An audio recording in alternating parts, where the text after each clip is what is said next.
بسم اللہ الرحمن الرحیم۔ السلام علیکم ناظرین، اس امید کے ساتھ کہ آپ سب لوگ خیریت سے ہوں گے۔ آخر کار کپتان کی فریاد سن لی گئی۔ نئے الیکشن کا بغل بج گیا۔ صدر مملکت کی نئے آرمی چیف سے ملاقات۔ سندھی پہنچنے سے قبل ہی حکومت کے طوطے اڑ گئے، بہت بڑا دعویٰ سامنے آ گیا۔ ویڈیو کی تفصیل میں جانے سے پہلے آپ ہمارے چینل کو سبسکرائب کریں، ویڈیو کو لائک کریں اور کامنٹس باکس میں اپنی قیمتی رائے سے ضرور آگاہ کریں۔ ناظرین، اہم تعیناتی کے اعلان ہوتے ہی جی ایچ کیو نے اہم خط جاری کیا۔ عمران خان کا ایک بہت بڑا مطالبہ تسلیم کر لیا گیا اور اہم تعیناتیوں کے بعد ہوا تبدیل ہونا شروع ہو چکی ہے۔ نئے آرمی چیف کا اعلان ہو چکا ہے۔ جنرل عاصم منیر پاکستان کی فوج کی کمان سنبھالیں گے۔ صدر مملکت نے سمری پر دستخط کر دیے ہیں اور ناظرین، صدر مملکت کے دستخط کرنے سے پہلے جنرل عاصم منیر کے حوالے سے جس طرح سے ایک پرسیپشن کریٹ کی گئی، آج ایک پورا نیریٹو بلڈ کرنے کی کوشش کی گئی نیشنل ٹیلی ویژن پر، جیو پر، دیگر جو نون لیگ کے درباری صحافی ہیں کہ عمران خان جنرل عاصم منیر کو آرمی چیف نہیں دیکھنا چاہتے تھے، لیکن یہاں پر بہت سی باتیں اہم ہیں۔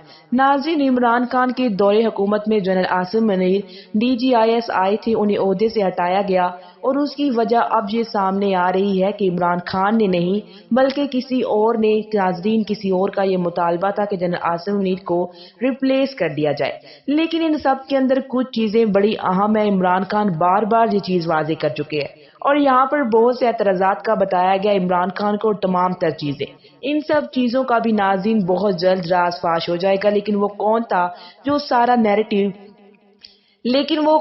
جو سارا نیریٹو بلڈ کرنے کی کوشش پچھلے 2-3 مہینے سے کر رہا ہے؟ عمران خان کو خاص کر جنرل عاصم منیر کے خلاف لا کر کھڑا کرنے کا جو پورا بیانیہ بنانے کی کوشش، البتہ عمران خان نے ایسی کوئی بات نہیں کی، اور جنرل عاصم منیر ایک پروفیشنل سولجر ہیں۔ 6 کے 6 جرنیل جن کے نام گئے وہ سارے کے سارے اعلیٰ قابلیت کے حامل ہیں۔ ناظرین، عمران خان نے مسلح افواج کے نئے سربراہ کی تعیناتی پر مشاورت کے لیے قانونی ماہرین کو بھی زمان پاک میں طلب کیا، اور صدر مملکت نے بھی ناظرین زمان پاک لاہور میں 45 منٹ عمران خان سے ملاقات کی۔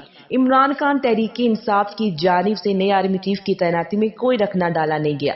صدر مملکت نے سمری پر دستخط کر دیے ہیں اور اس سارے پروسیجر سے پہلے ناظرین فواد چودھری نے بھی اپنے بیان میں کہا کہ تمام عمل کو آئین اور قانون کے مطابق ہی نمٹایا جائے گا، اور سینیٹر شبلی فراز نے بھی ناظرین حوالے سے کہا کہ تعیناتی کا عمل آئین اور قانون کے مطابق ہوگا اور صدر پاکستان قانون اور آئین کے مطابق چلیں گے، پی ٹی آئی کوئی مسئلہ کریٹ نہیں کرے گی۔ اور ناظرین، دوسری جانب جی ایچ کیو کی طرف سے جو ایک بڑا خط ہے جو کہ جاری ہوا ہے، نون لیگ اب بری طرح سے ناکام ہو چکی ہے عمران خان کو ٹریپ کرنے میں، کیونکہ نون لیگ چاہتی تھی کہ عمران خان صدر مملکت کے ذریعے سمری کو ریجیکٹ کروائیں اور کوئی اور آرمی چیف لائیں، لیکن عمران خان نے حکومت کی تمام چالوں کو ناکام بنا دیا ہے اور صدر مملکت کے ساتھ مل کر یہ بازی پلٹ دی ہے، اپنا کہا سچ ثابت کر دیا ہے، کیونکہ عمران خان بارہا یہ کہہ چکے ہیں کہ آرمی چیف کوئی بھی آئے انہیں کوئی مسئلہ نہیں۔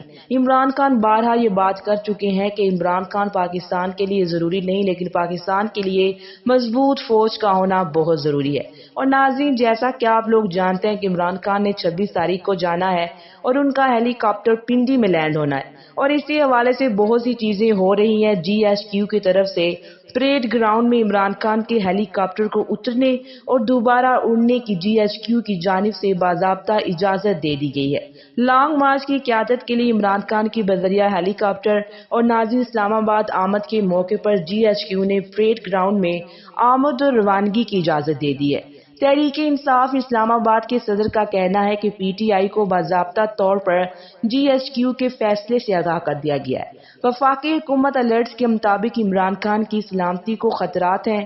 عمران خان کی مارچ میں باحفاظت شرکت کے لیے ہیلی کاپٹر کا استعمال بہت اہم ہے، اور ناظرین جی ایچ کیو کے بعد حکومت کے پاس رکاوٹ ڈالنے کا کوئی جواز نہیں بچتا۔ اور ناظرین، دوسری جانب شیخ رشید نے کہا کہ نئے آرمی چیف کے حوالے سے شیخ رشید نے کہا کہ بہت خوش آئند بات ہے، عمران خان کی سیاست نئی پٹری پر چڑھ گئی ہے، ملک میں انتخابات ہونے والے ہیں۔ شیخ رشید نے کہا کہ دونوں شخصیات بہت قابل ہیں، اور شیخ رشید نے کہا کہ دونوں میرے شہر سے تعلق رکھتے ہیں اور بہت زبردست لیڈرشپ لیڈرشپ کوالٹی ہے ان میں۔ شیخ رشید نے دعویٰ کیا ہے کہ اب الیکشن قبل از وقت ہوں گے۔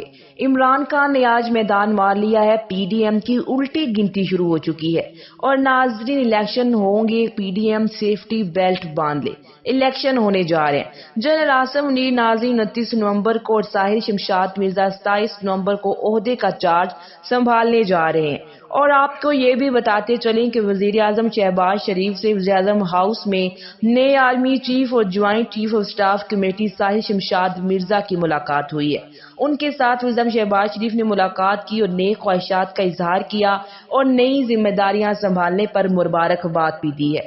اور نہ صرف ناظرین وزیر اعظم شہباز شریف سے بلکہ ایوان صدر میں صدر مملکت کی بھی نئے آرمی چیف سے ملاقات ہوئی ہے۔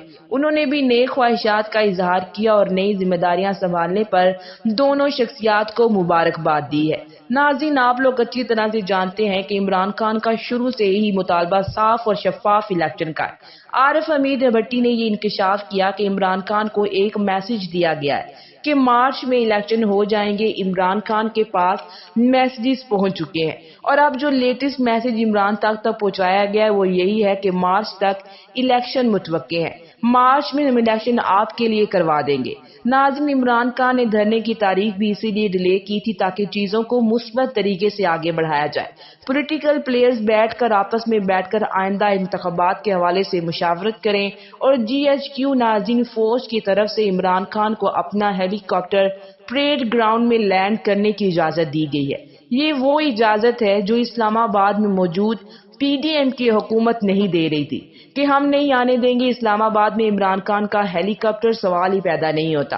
اور فوج کی طرف سے عمران خان کو اجازت دی جا رہی ہے تو سمجھدار کے لیے اشارہ ہی کافی ہے۔ عمران خان ناظرین گولیاں کھا کر بھی میدان میں یا نواز شریف دوائی والی گولیاں کھا کر بھی بھاگ نکلے ہیں۔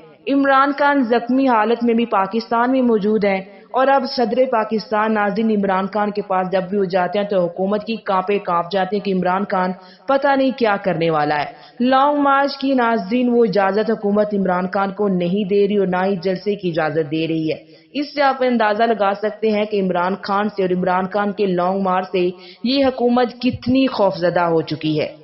عمران خان کا خوف اس امپورٹڈ حکومت پر طاری ہو چکا ہے۔ اب یہ بوکھلاہٹ میں کچھ ایسے اقدامات اٹھا رہے ہیں جو کہ اپنے پاؤں پر کلہاڑی مارنے کے مترادف ہے۔ ناظرین، اس صورتحال میں جو ہاتھ پاؤں مار رہے ہیں، حکومت ایسی دلدل میں پھنس چکی ہے کہ جتنا یہ ہلیں گے، جتنا ہاتھ پاؤں ماریں گے، بوکھلاہٹ میں یہ مزید اسی دلدل میں دھستے جا رہے ہیں۔ حکومت کے پاس اب اس کے سوا اور کوئی چارہ نہیں ہے کہ پاکستان میں بہت جلد صاف اور شفاف الیکشن کا انعقاد کروا دیا جائے۔ پاکستان کی معیشت سب کے سامنے ہے کہ اس طرح سے پاکستان کی معیشت کا موجودہ حکومت بیڑا غرق کر چکی ہے۔ ناظرین، یہ حکومت آئی ہی اقتدار میں اس لیے تھی تاکہ اقتدار پر قابض ہو کر اپنے کیسز کو معاف کروایا جائے اور NR2 کو حاصل کیا جائے، نواز شریف کی واپسی کو یقینی بنایا جائے اور ان کے اوپر جو تمام کیسز ہیں ان کو ختم کروایا جائے۔ لیکن فی الحال یہ حکومت ان تمام کوششوں میں بری طرح سے ناکام ہو چکی ہے اور اب وقت جو ہے وہ بہت زیادہ قریب آ چکا ہے، وقت دور نہیں جب یہ حکومت گھر جانے والی ہے۔ اب تک کے لیے اتنا ہی، اسی کے ساتھ مجھے اجازت دیجیے، ملتے ہیں ایک اور نئی ویڈیو کے ساتھ۔ اللہ نگہبان۔